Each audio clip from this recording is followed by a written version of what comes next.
નમસ્કાર, news for ઇન્ડિયામાં આપનું સ્વાગત છે. હું ઈમાની આપની સાથે.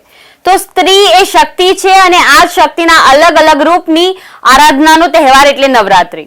આ પવિત્ર તહેવારમાં એક તરફ શક્તિના વિવિધ સ્વરૂપની પૂજા થઈ રહી છે, તો બીજી તરફ ગુજરાતના વડોદરામાં નવરાત્રીમાં જ ગરબા રમવા ગયેલી સગીરા સાથે થયેલા અપરાધ વિશે વાત કરીશું. નવરાત્રીના બીજા દિવસે સગીરા ઉપર મોડી રાત્રે ભાયલી વિસ્તારમાં ગેંગરેપની ઘટના બનતા સનસનાટી મચી ગઈ છે. ગુજરાત પોલીસ મહિલાઓની સુરક્ષા અને રક્ષાના દાવા કરી રહી છે, ત્યારે હવે એવું કહેવું જરા પણ ખોટું નથી કે વડોદરામાં દેવી સ્વરૂપ બાળાઓને દુષ્કર્મી દાનવોનો ભય સતાવી રહ્યો છે. તો શું છે સમગ્ર ઘટના તે વિગતમાં જોઈએ. ગુજરાતમાં નવરાત્રીનો રંગ જામ્યો છે. પોલીસ ચુસ્ત સુરક્ષા વ્યવસ્થા હોવાના દાવા પણ કરી રહી છે, ત્યારે સંસ્કારી નગરી વડોદરામાં ફરી એકવાર અસંસ્કારી હરકત થઈ છે. નવરાત્રીના બીજા નોરતે વડોદરાના ભાયલીમાં સગીરા સાથે દુષ્કર્મની ઘટના બની છે. કેટલાક નરાધમો દ્વારા અવાવરૂ જગ્યાએ લઈ જઈ સગીરા પર દુષ્કર્મ આચરવામાં આવ્યું હતું. આ પીડિતાનો વાંક માત્ર એટલો હતો કે તે તેના મિત્ર સાથે ભાયલીમાં અવાવરૂ જગ્યાએ ડિવાઈડર પર બેઠી હતી. શું આપણું ગુજરાત એટલું સુરક્ષિત નથી કે ત્યાં નવરાત્રીના સમયમાં એક સગીરા પોતાના મિત્ર સાથે બેસી પણ ના શકે? ઘટના સ્થળેથી તૂટેલા ચશ્મા અને ઝાંઝર પણ મળ્યા છે.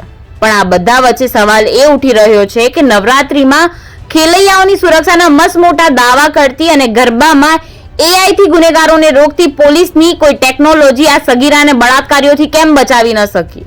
વડોદરા શહેરમાં અપાર ઉત્સાહ સાથે નવરાત્રી મહોત્સવ ઉજવાઈ રહ્યો છે, ત્યારે સગીરા ઉપર મોડી રાત્રે ભાયલી વિસ્તારમાં ગેંગરેપ ઘટના બનતા સનસનાટી મચી ગઈ છે. તાલુકા પોલીસે ફરિયાદના આધારે કાર્યવાહી હાથ ધરી છે.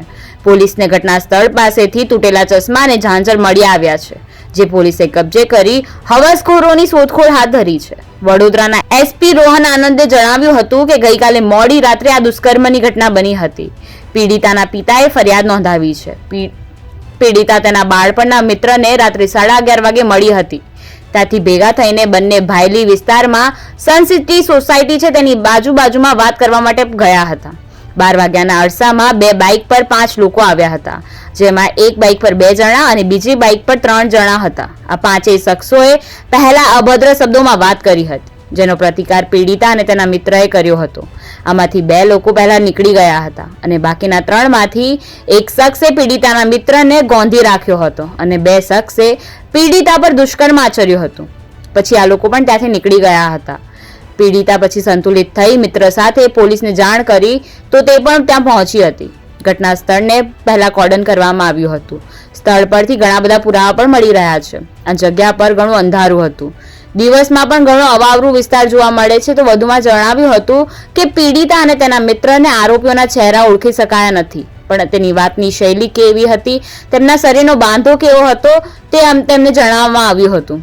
ગરબાને આ ઘટના સાથે કોઈ સંબંધ નથી. પીડિતા પોતાના ઘરેથી 10:30 કે 11:15 વાગ્યાના અરસામાં નીકળી હતી. તેના મિત્રને 11 વાગે લક્ષ્મીપુરા વિસ્તારમાં મળી હતી. ત્યાંથી મિત્રની સ્કૂટી પર બંને ભેગા થઈને સન સિટી વિસ્તારમાં પહોંચ્યા હતા. 5 આરોપીઓમાં 2 સગીર હતા અને તે બંને અભદ્ર ભાષામાં વાત કરી રહ્યા હતા. પીડિતા અને તેનો મિત્ર અવાવરૂ જગ્યાએ ડિવાઈડર પર બેઠા હતા. બંને વાતો કરતા હતા ત્યારે આ 5 શખ્સો આવ્યા હતા. પીડિતાના પિતાની ફરિયાદના આધારે પોલીસે તપાસ શરૂ કરી છે. પીડિતાનો મિત્ર ધોરણ 11માં અભ્યાસ કરે છે.